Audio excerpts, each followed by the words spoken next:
Astăzi ori pleci, mâine promiți că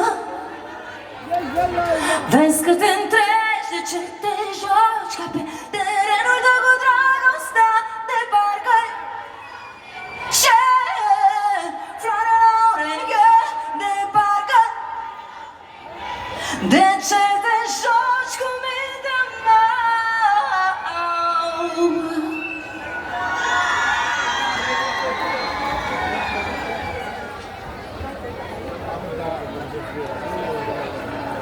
Bun.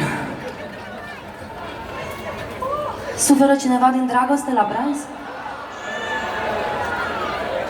Suferă cineva din dragoste? Hai mă! V-a mai întrebat cineva? Așa vă uitați la mine. Am ghicit?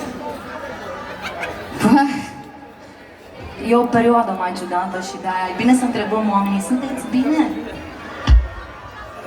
Nu, las că o să fiți și da, Doamne ajută să vă țină.